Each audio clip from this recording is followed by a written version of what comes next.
Les espions et l'histoire. Une émission de Madeleine Ricot, réalisée par Evelyne Frémy.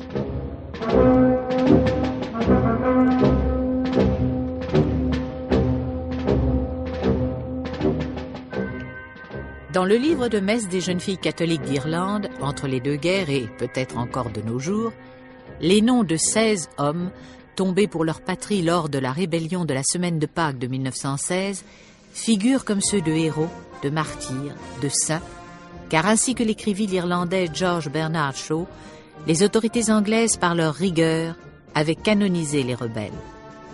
Parmi ces noms, on lit celui de Sir Roger Casement, qui, le vendredi saint, débarqua clandestinement d'un sous-marin allemand. Sir Roger fut-il un héros, ainsi que l'affirment les Irlandais, ou un transfuge et un traître, ainsi que le prétendent les Anglais?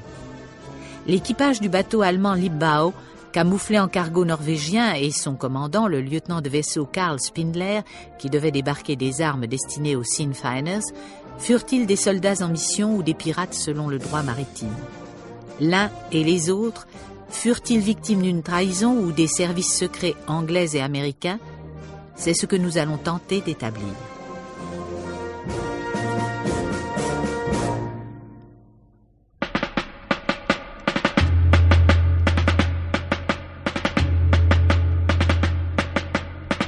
Veuillez écouter aujourd'hui Cap sur l'Irlande, avec Denis Manuel et la participation du commandant Magrin.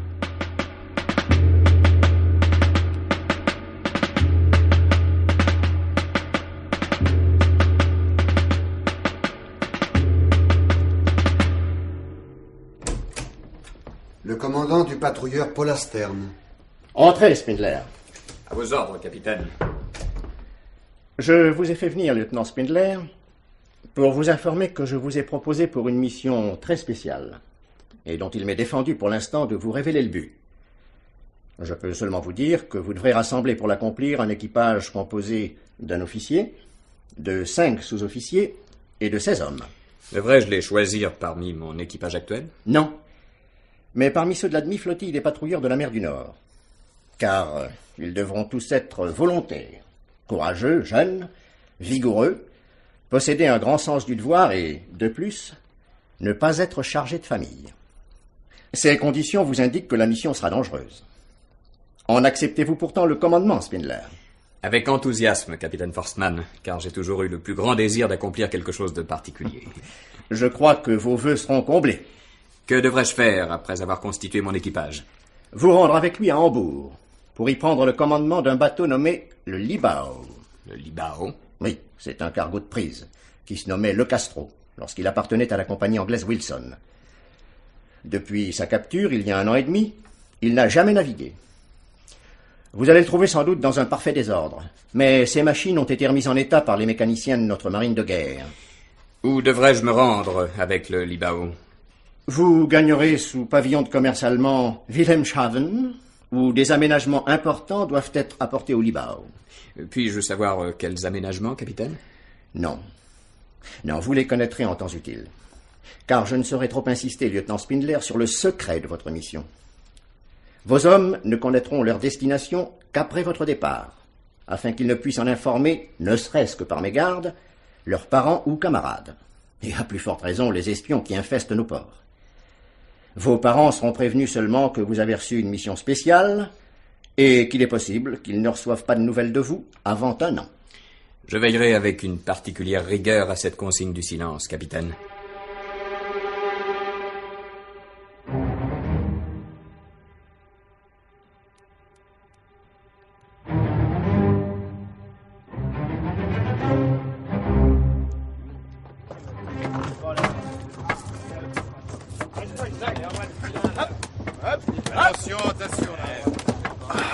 Beau temps, n'est-ce pas, commandant? Oui, ces derniers jours de mars annoncent déjà le printemps. Nous aurons peut-être le soleil et une bonne mer pour accomplir notre mission. À moins que la brume et la grosse mer ne soient préférables. Mais nous serons bientôt fixés, car je suis venu vous informer, lieutenant Dusselman, qu'il vous faudra prendre le commandement du Libau à ma place. Ah. Oui. J'ai reçu l'ordre de me rendre sur le champ à Berlin. Ah. Vous allez sans doute y être informé de notre destination. Probablement. Et du diable si je sais où nous allons être envoyés. Je me perds en supposition depuis que les ouvriers ont aménagé ce canapé truqué dans le carré des matelots. Ce coffre à linge sale, dont le fond coulissant conduit à un compartiment secret, devra sans doute nous servir. D'autant plus qu'il peut contenir au moins 50 hommes. Et que la cale secrète qui se trouve au-dessous est destinée à recevoir une réserve de charbon capable de nous faire traverser l'Atlantique. Commandant, le Libao ne serait-il pas destiné à faire la guerre de course, comme notre glorieuse voisine d'ancrage, la Meuve? Je ne le pense pas. Notre cargo n'est pas assez rapide. Il ne pourra dépasser les 10 à 12 nœuds, d'après Rost, notre chef mécanicien. J'ai hâte de vous voir revenir, commandant, et de connaître tout ou partie de ce que l'on va vous confier à Berlin.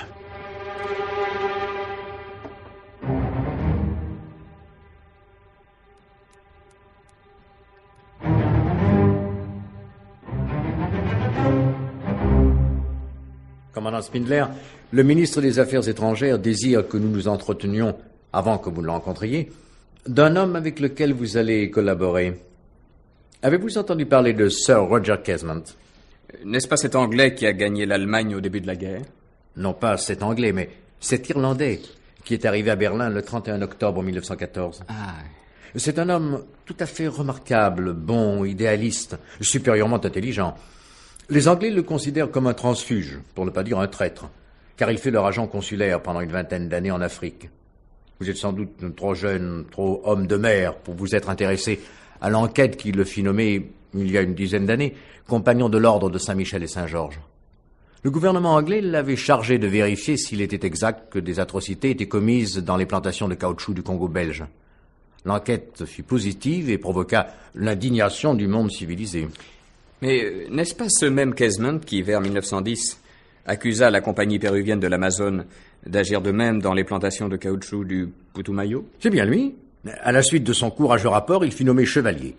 C'est donc Sir Roger qui prit sa retraite en Irlande en 1913, alors qu'il atteignait la cinquantaine. J'avoue que je comprends fort bien que les Anglais s'étonnent de le voir à Berlin. Ne jugez pas si vite, commandant. Je vous répète que Sir Roger est irlandais.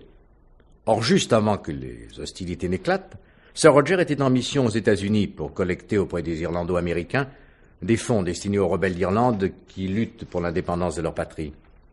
Je vous apprendrai que ces Irlandais d'Amérique ont contacté notre ambassadeur, le comte Bernstoff, pour le prier d'être leur avocat afin que l'Allemagne soutienne, par l'envoi d'armes et de munitions, la révolte projetée par les Sinn Feiners. Sir Roger a rejoint l'Allemagne en tant qu'un des chefs de ces volontaires irlandais. Mais il va vous expliquer ça lui-même. Allons le rejoindre dans son bureau voisin où il vous attend.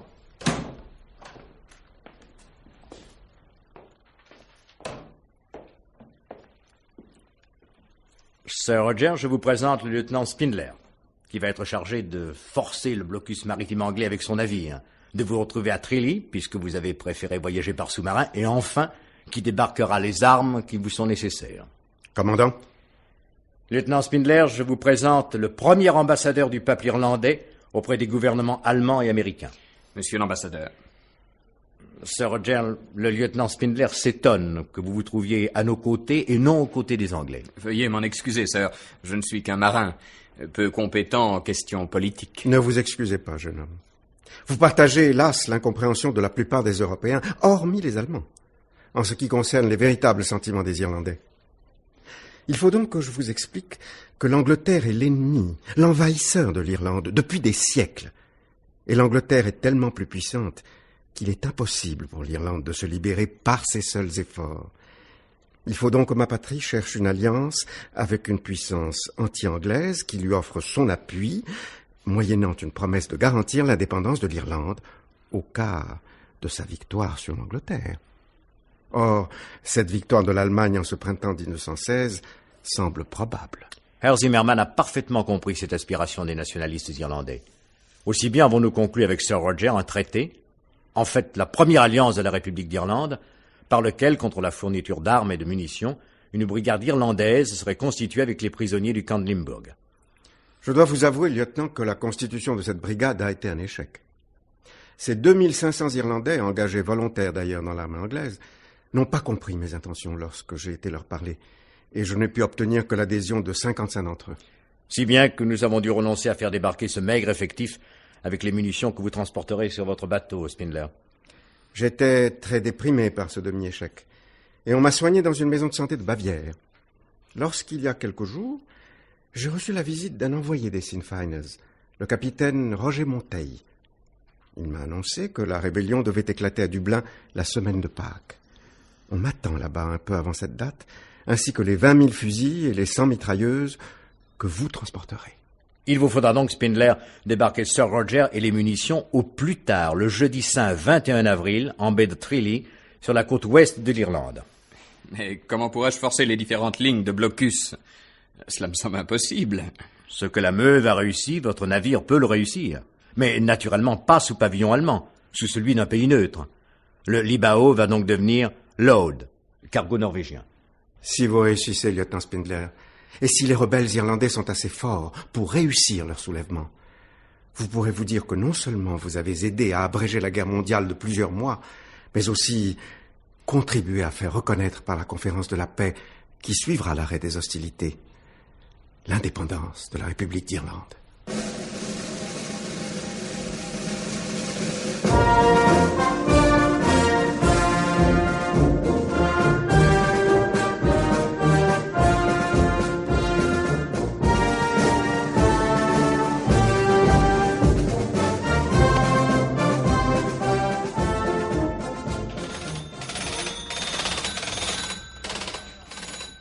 En avant toutes! Maintenant, réunissez les hommes sur le pont du Solman. Bien, mon commandant. Hé, Hoffman! Ouais. Comment tu t'appelles maintenant? Ah bah attends que je lise, c'est pas facile à retenir. Peter Gvakel Stipskok. Qu'est-ce que ça veut dire, Stipskok? Cuisinier, je pense. Ah bon? Puisque moi, je suis Eric Johansen, Stewart. Hein? C'est-il pas beau, ça, Stewart? Civil en diable. Et toi, timonier Batterman, ouais. Comment faudra-t-il qu'on t'appelle pour que tu répondes? Ah ben moi, c'est Nils Nielsen. Ah ben c'est pas un nom difficile à retenir. Moi, j'ai déjà le crâne qui éclate à force de répéter ma date de naissance, le patelin de Norvège où je suis né, mes pères et mères, et les bateaux où j'ai servi. Mon commandant, la distribution des effets est terminée. À quelques exceptions près, sweaters, habits bleus et casquettes norvégiennes vont bien à nos matelots. Oui, seulement ceux-ci sont trop bien astiqués pour ressembler à des marins marchands. Équipage du Libao, devenu Lode. J'ai à vous donner quelques instructions maintenant que nous avons quitté le port de Lübeck et la terre allemande. Vous allez nous dire, monsieur le lieutenant, où nous allons? Monsieur le lieutenant n'est plus que votre capitaine. Mettez-vous ça dans la tête. Oh.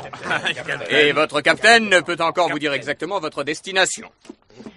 À Lübeck, on croit que nous allons prendre des troupes et de l'artillerie pour les transporter en Finlande. En réalité, nous nous dirigeons vers une rade ennemie où nous devons pénétrer et d'où nous reviendrons couverts de gloire.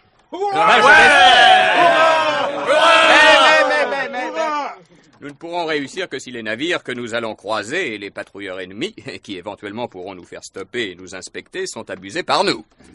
Pour ce faire, chacun de vous, matelots, chauffeurs, mécaniciens, cuisiniers, timoniers, aura un rôle précis à tenir. En premier, déambuler sur le pont, main dans les poches, avec la nonchalance des matelots de la flotte marchande. L'usage de la pipe courte est recommandé. Il vous en sera fait une distribution. On pourra cracher sur le pont, capitaine? Oui, c'est même recommandé, Hoffman. Ah bon? Voyons, vos barbes ne sont pas encore très fournies. Noircissez-les avec un peu d'huile et de charbon en attendant leur pousse.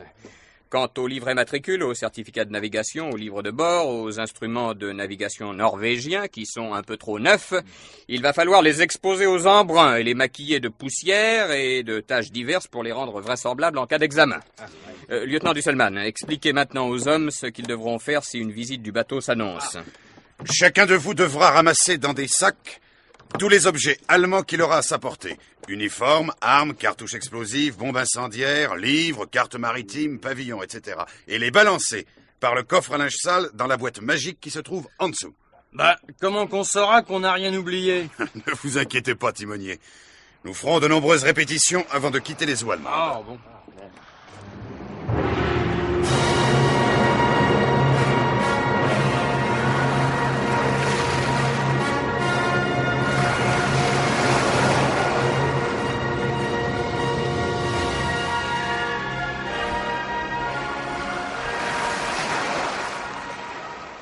Terminé, commandant. Toutes les charges explosives ont été placées aux points les plus vulnérables de l'Aude et près des munitions. Les fils d'allumage suivent les tuyaux et sont invisibles. Parfait, lieutenant. Merci, messieurs. Quelqu'un d'entre vous aurait-il une suggestion à me faire pour le cas où un équipage de prise nous enfermerait tous dans un compartiment? Comment pourrions-nous en échapper pour reprendre possession de l'Aude? Où cacher les armes et explosifs nécessaires? Capitaine, si vous le permettez, j'ai une idée. Donnez-la nous, Hoffman. Et ben voilà. Vous seriez tous enfermés, pour sûr. Mais peut-être pas moi, le cuisinier. Il faudra bien que quelqu'un fasse à manger aux hommes qui dirigeront le bateau. Cela semble en effet tout à fait vraisemblable. Eh oui. Alors voilà. Je pourrais mettre dans un de mes fourneaux que j'utiliserai pas, et sous des cendres, des tas de joujoux qui font du bruit. Je pourrais ainsi montrer aux Anglais ce qu'est un bon cuisinier allemand et ce qu'il est capable de faire. Excellente suggestion. Adoptée. Maintenant, équipage de l'Aude, écoutez-moi. Et retenez bien ce que je vais vous dire. Lorsque, de bouche à oreille ou par mégaphone, vous sera transmis le mot « tisque », attention, vous devrez être prêt à hisser le pavillon de guerre, revêtir vos uniformes et saisir vos armes. La phrase « Le capitaine demande Petersen » signifiera « tout disposer pour l'explosion » et placer les détonateurs. Et le Shadburn mis 3 fois sur stop donnera l'ordre « Faites exploser ».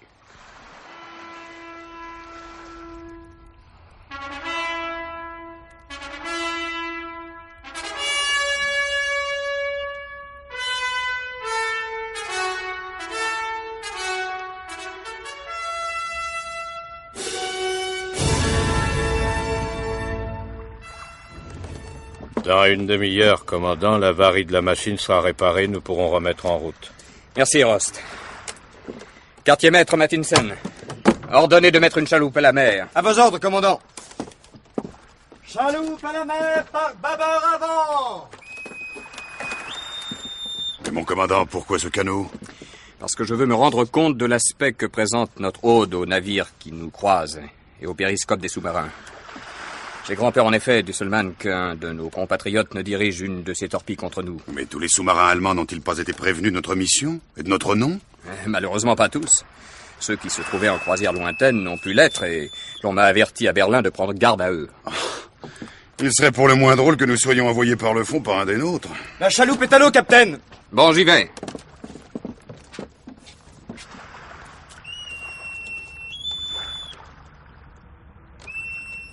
Düsselmann! Mon commandant? Tous les hommes sur les filins le long du bordé avec des pots de peinture.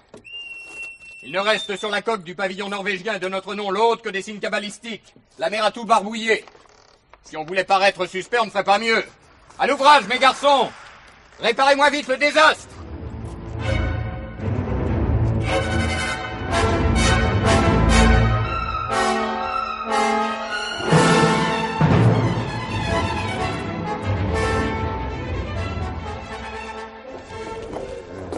Messieurs, j'ai tenu à vous réunir tous dans le carré, car nous sommes embarqués sur le même bâtiment et dans la même mission pour laquelle vous vous êtes portés volontaires.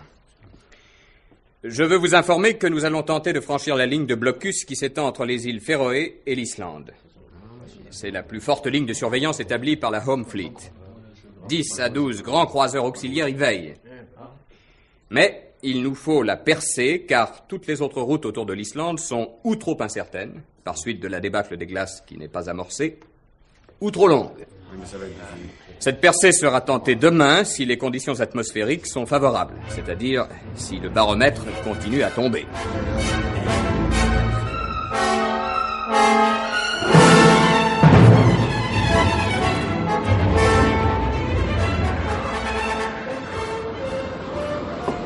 Capitaine, une trombe arrive par bâbord, elle s'approche rapidement. La machine à toute vitesse. Timonier, quelle heure est-il? 19h10, capitaine. Il nous faut passer à 20h. À cette heure-là, Düsselmann, les Anglais effectuent leur changement de quart et comme c'est dimanche, qu'il fait un temps affreux, ils relâcheront peut-être un peu leur surveillance. Nous devons risquer le coup. Croiseur par l'avant. À gauche à toute vitesse. Il nous a vus, commandant. Il change de cap. Il vient à la même route que nous. À demi-vitesse, sud-quart sud-ouest. Rost, faites donner la sirène de brume toutes les 2 minutes. Allumez les feux. Il a plusieurs gros canaux à l'avant, à l'arrière également. On nous examine à la jumelle. Il ne faut pas tarder à nous ordonner de stopper et à nous envoyer un coup de canon à blanc. Tout est-il bien caché dans la boîte magique? Oui, commandant. Bien. Attendons. Commandant, le croiseur passe à grande vitesse. Il met la barre sud-sud-ouest. Il s'éloigne. Nous sommes sauvés. Voilà, pour l'instant. Il faut nous éloigner au plus vite de cette zone dangereuse. Rost, la machine au maximum. Arrêtez la sirène. Éteignez les feux de position. Vous savez ce que je crois, commandant? Que nous avons paru trop pitoyables à cet Anglais.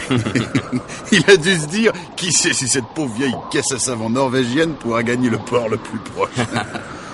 Bon, en tout cas, je ne vois pas d'autre explication possible.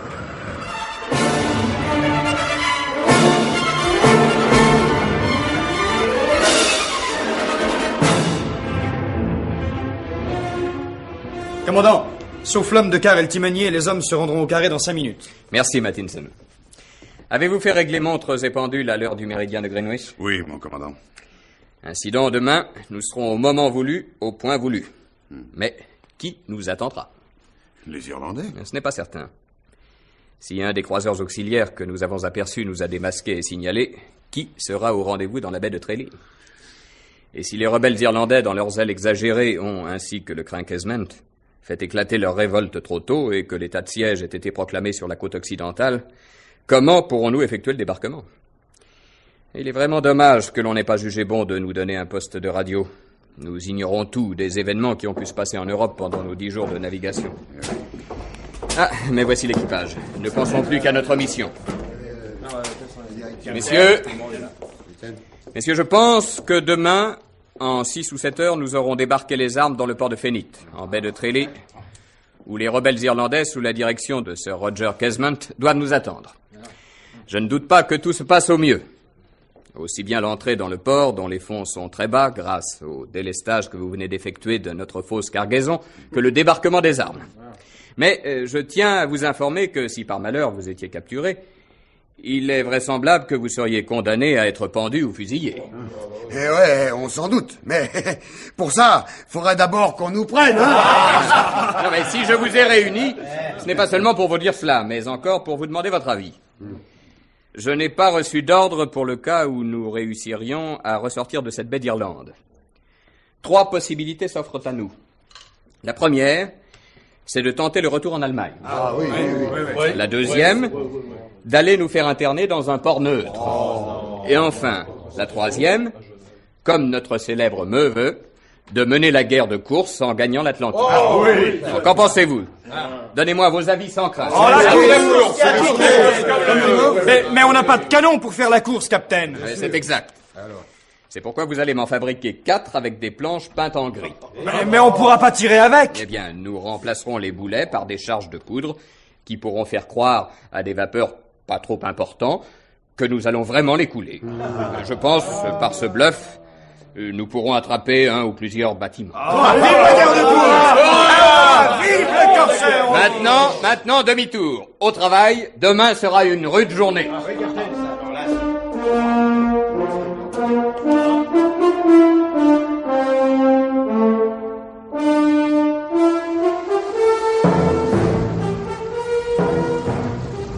Nous sommes juste au point de rendez-vous, mon commandant. Faites stopper les machines. Stoppez les machines. Quelle heure est-il? 16h15, mon commandant. Nous sommes donc à l'heure convenue, exactement au point convenu, à 1 mille au nord-ouest de l'île d'Imistuskert, dans la baie de Tralee. Apercevez-vous quelque chose, lieutenant? Et vous aussi, timonier? Non, rien. Pas une embarcation dans la baie. L'île semble déserte, commandant. La flamme convenue avec Sir Roger pend bien à la rambarde des Solman? Oui, commandant. En ce cas, nous devons voir apparaître dans quelques minutes une embarcation portant un pavillon vert avec un homme en sweater vert assis à l'avant. Combien de temps devons-nous attendre? L'ordre que j'ai reçu précise que si au bout d'une demi-heure, aucune des embarcations ou des personnes prévues n'a fait son apparition, et qu'il n'y ait aucune possibilité d'entrer en liaison, je serai libre d'entrer dans le port de Fenit ou de sortir de la baie. Et que déciderez-vous dans une demi-heure, commandant, si nul ne s'est manifesté? Je l'ignore. Je réunirai les hommes sur le pont et nous en discuterons ensemble.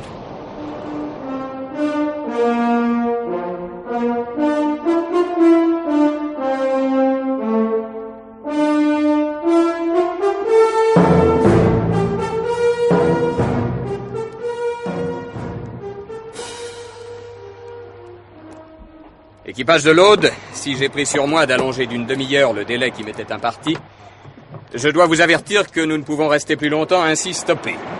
Nous sommes, sans aucun doute, sous la surveillance du sémaphore de l'île de Loophead, devant lequel nous sommes passés. Les Anglais vont finir par s'étonner qu'un cargo norvégien n'entre pas dans le port de Fenit. Capitaine, savez-vous pourquoi les Irlandais ne sont pas au rendez-vous? Je ne peux faire que des suppositions. La première est que le radiotélégramme qui devait annoncer notre arrivée a pu être mal compris. La deuxième, que le sous-marin amenant Sir Roger et ses deux compagnons a pu avoir des avaries qui l'auront retardé, ou même qu'il a pu être envoyé par le fond. Enfin, la dernière, c'est que les Sinn Féiners ont pu se révolter, sans attendre nos armes et leur chef être arrêté. En ce cas, les Anglais ont pu avoir la connaissance de notre débarquement et avoir décrété l'état de siège sur cette côte. Ouais, ils ont pas l'air de nous attendre, les Anglish, hein. Ils seraient déjà venus pour nous capturer avec leurs bateaux de guerre. Qu'est-ce qu'on va faire, Capitaine? Voici ce que je vous propose. Nous allons louvoyer dans la baie à vitesse réduite tout le reste du jour. Vers minuit, on reviendra prendre le mouillage à l'abri de l'île, et demain, à l'aube, si nous n'avons pas été contactés, nous tiendrons une nouvelle réunion pour décider de nos manœuvres. Alors, êtes-vous pour ou contre cette proposition? Attendez, il faut pas ramener les flingues en Allemagne. Il faut vraiment savoir si on peut pas les débarquer dans ce pays, aussi désert qu'un pays de sauvages. Je n'en attendais pas moins de vous. Retournez donc à vos postes et en avant à petite vitesse.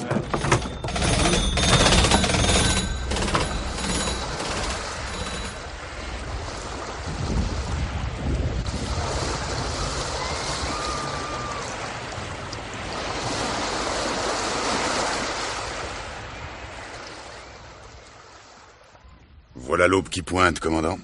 Et nous n'avons pas été contactés. Je crois que la partie est perdue maintenant. Il va me falloir la mort dans l'âme donner l'ordre du retour. Vapeur par tribord avant! Les Irlandais. Faut-il hisser le signal de reconnaissance? La flamme numéro 1, commandant? Non, un instant. Que je vérifie à la jumelle si c'est bien le bateau du pilote qui doit nous faire accoster. Bon Dieu! Le pavillon de guerre britannique déferle à la corne du mât. C'est un patrouilleur. Oui, le Shatter 2. Il va sans doute vouloir nous inspecter. C'est probable. Il faut tenter de l'abuser en lui jouant la comédie du cargo neutre, encore endormi. Restez sur la passerelle, Dusselman. Oui. Recevez-le. Je vais prévenir les hommes et me glisser dans ma couchette, non sans avoir ouvert les portes de l'armoire à whisky qui se trouve au-dessous. On ne sait jamais. Bien, commandant. Hé, de l'aude, d'où venez-vous? Goddam, je vous demande d'où vous venez. Oh, bonjour. Par tous les diables, êtes-vous le capitaine de l'Aude? Non, le lieutenant. Où est le capitaine? Le capitaine dort. Réveillez-le. Je m'en garderai bien. Le vieux m'assommera à moitié si je le réveille si tôt. En ce cas, je vais le faire moi-même. Vous allez voir comment agit le capitaine d'un navire de Sa Majesté britannique. Hé, je serais content de voir ça. Jetez une échelle à votre bord. Avec plaisir, mais il faut que je réveille les hommes. Tout le monde dort ici.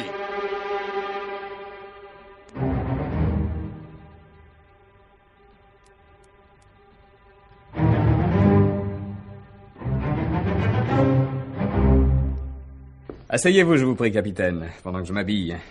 Je vais vous faire servir du café. Oh, non, merci. Vous préférez peut-être un petit whisky? Ah, pour le whisky, je suis votre homme. De l'eau? De l'eau? Oh, jamais d'eau dans mon whisky. Et quand je peux en boire. Merci. Mais je sais qu'il est interdit d'en avoir sur les bâtiments de guerre, mais nous sommes privilégiés, nous, les marchands. Skål! Skål! Ah, il est fameux, hein? Ah, oui. Oui, mais dites donc, c'est pas tout ça, hein? D'où venez-vous, capitaine Larsen? De Christiana. Ah. Je me suis rendu à Cardiff. Je vais maintenant à Gênes pour y décharger du bois et des objets divers. Skål. Skål. Cardiff, Gênes? Mais dites donc, que diable êtes-vous venu faire dans la baie de Trailly? Tout simplement parce que ma machine est en avarie. Mais je pense que nous aurons bientôt réparé. Skål. Skål. Dites donc, votre lieutenant m'a dit que vous aviez très peur des sous-marins allemands et que vous craigniez de ne jamais rentrer de ce voyage. Ah ben, je comprends votre inquiétude. Et surtout que je dois me marier dans 2 mois. Skål. Soyez tranquille. Tant que vous effectuerez vos réparations, je veillerai à l'entrée de la baie pour qu'aucun sous-marin ne vienne vous torpiller ici. Dites, capitaine, auriez-vous une petite bouteille d'alcool à me céder? Non seulement une, mais plusieurs. Pour vous et votre équipage. Skål. Skål.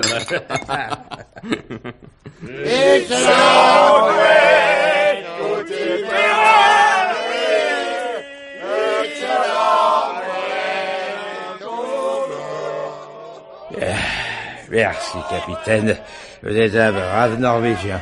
Ah ouais, comme vous êtes un brave Norvégien, eh ben moi, je vais vous confier un secret. Notre amirauté m'a choisi pour capturer un croiseur auxiliaire allemand. Un croiseur allemand à Trelli? C'est impossible. Il doit forcer le blocus pour apporter des armes aux révolutionnaires irlandais. C'est une entreprise folle. Si, on les attend, ces damnés allemands, hein. Tout le port et la baie sont remplis de canons. Eh bien, je vous remercie de cette confidence, commandant. Je vais faire activer les réparations pour sortir de ce piège à rats. Si vos canons venaient à me prendre pour l'Allemand... Il n'y a pas de danger. Je vais les prévenir par sans fil dès que je serai à bord du Shatter. Pour Hollande. Je vais vous conduire à l'échelle. Oui. Et merci pour les journaux que vous nous avez fait apporter par vos hommes. Pas de quoi, capitaine.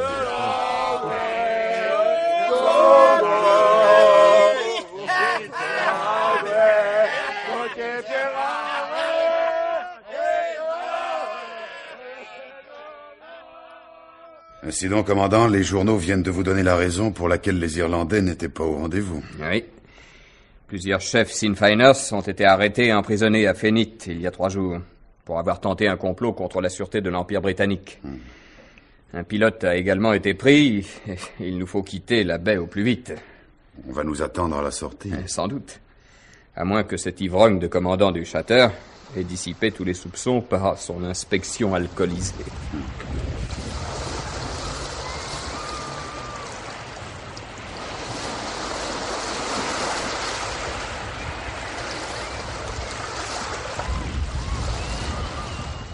Suivez-moi à Queenstown. Route au sud, 63 degrés est. Commandant, Suivez-moi à faut-il obéir à ce croiseur? S'il n'y avait que ce Bluebell, on pourrait essayer de forcer la vitesse pour lui échapper. Mais regardez, lieutenant, toutes ces fumées à l'horizon. Nous sommes cernés par au moins 30 destroyers et croiseurs. Répondez que nous suivons, mais à vitesse réduite pour cause d'avarie de machines. Cela nous fera gagner du temps que nous allons mettre à profit. Et puis, vous réunirez l'équipage au carré. Bien, mon commandant.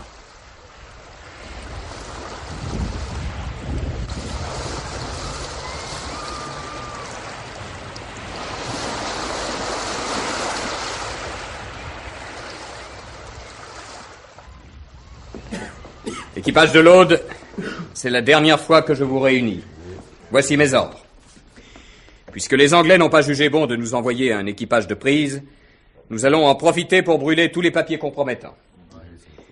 Vous allez mettre vos uniformes que vous recouvrirez par vos manteaux de quart.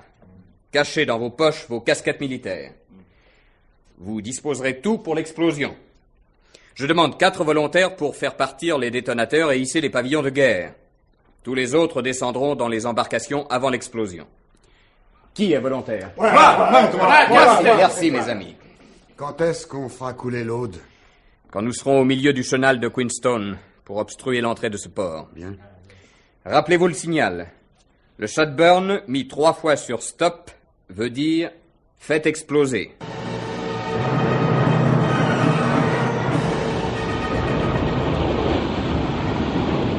À droite, doute. Machine par 3 fois stop.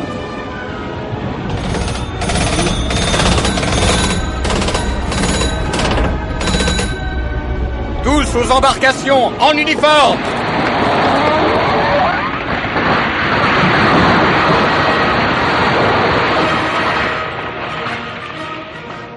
C'est ainsi que le samedi 22 avril 1916, le lieutenant de vaisseau allemand Spindler et son équipage furent faits prisonniers en rade de Queenstown en Irlande.